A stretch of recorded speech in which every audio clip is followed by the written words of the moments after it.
Metro rail, Padma সেতু কয়েকটি উন্নয়নকে একটা প্রতীক হিসেবে, উন্নয়নের প্রতীক হিসেবে দাঁড় করিয়ে রেখেছে, কিন্তু বিভিন্ন খাতে চলেছে দুর্নীতি। যে এই আন্দোলনের কোনো একক নেতৃত্ব নেই, এই আন্দোলনের মানুষ কোনো নেতার ডাকে এসে নামে নেই। এই আন্দোলনে মানুষ স্রেফ তার বিবেকের দায়ে, মনুষ্যত্বের ডাকে সাড়া দিয়ে কিন্তু নেমেছিল। এবং এই যে ছাত্রদের একটা সংহতি আমরা দেখেছি, যে কোনো ছাত্র যখন আক্রান্ত হয়েছে, আরেকজন ছাত্র আরেকটা বিশ্ববিদ্যালয়ে কিন্তু পাশে এসে দাঁড়িয়েছে। যখন ঢাকা আক্রান্ত হয়েছে, তখন কিন্তু কুমিল্লা, চট্টগ্রাম রুখে দাঁড়িয়েছে। তো একইভাবে আমরা এই যে ছাত্রদের সেই যে আন্দোলনে সকলের অবদান, সেই অবদান সবসময় মনে রাখবো।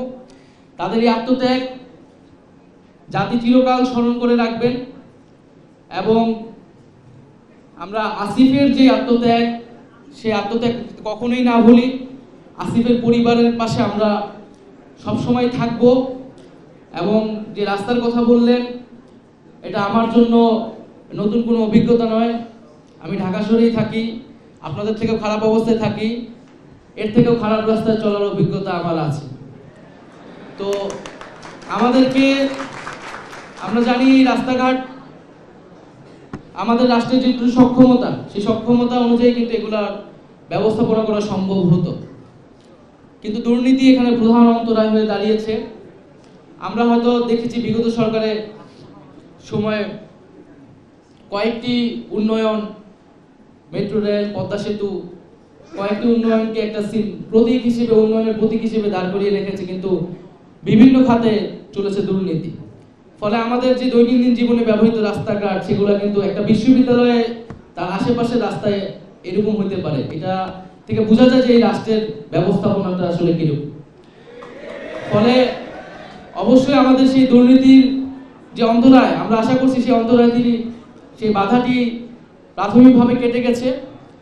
এবং আমরা সামনের দিকে এই কাজগুলো, আমাদের যাতে কোনো ধরনের দুর্নীতি না হয় এবং আমরা যে নাগরিক সুবিধাগুলো, সেই সুবিধাগুলো নিশ্চিত করতে পারি। আরেকটি বিষয় বলে আমি আমার কথা শেষ করব। এই যে একটি অভ্যুত্থান হয়েছে, এই অভ্যুত্থানের স্পিরিটকে যাতে আমরা ধারণ করতে পারি। এবং আমরা একটা কথা কিন্তু আন্দোলনের সময় থেকে বলেছি যে ব্যক্তির বদল হলেই কিন্তু সমস্যা মিটবে না, ব্যবস্থার বদল ঘটাতে হবে। আজকে আমাদের পুরো সামগ্রিক, আমাদের কিন্তু ব্যক্তির বদল হয়েছে। আগের সরকারের জায়গায় নতুন কিছু মানুষ এসেছে, সেই মানুষগুলো হয়তো একটু আস্থাবান, জনগণ আস্থা রাখছে, তাদের উদ্দেশ্য হয়তো সৎ, কিন্তু আমরা যদি ব্যবস্থার পরিবর্তন না করতে পারি, তাহলে কিন্তু এই ব্যক্তিগুলো কোনো কাজে দিবে না।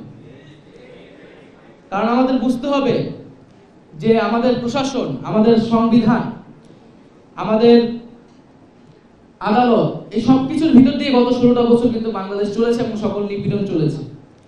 আমাদের এই সংবিধান কিন্তু আমাদের মানবাধিকার রক্ষা করতে পারে নাই। আমাদের এই সংবিধানে মানবাধিকারের কথা বলা আছে, আমাদের আদালতে মানবাধিকারের কথা বলা আছে, তারপরও কিভাবে এই 16টা বছরে এত গুম খুন হয়েছে। আমাদেরকে এই যে আন্দোলনের মাঝখানে গুলি চালানো হয়েছে, সেই সংবিধান এবং আদালত আমাদের কিন্তু সেফগার্ড হিসেবে ভূমিকা পালন করতে পারে নাই। ফলে এই সামগ্রিক বিষয়ে আমাদের কিন্তু সংস্কারটি করা লাগবে, এবং করলেই কেবলমাত্র আমরা যে স্বপ্নটি দেখছি, সেই স্বপ্নের প্রকৃত বাস্তবায়ন সম্ভব।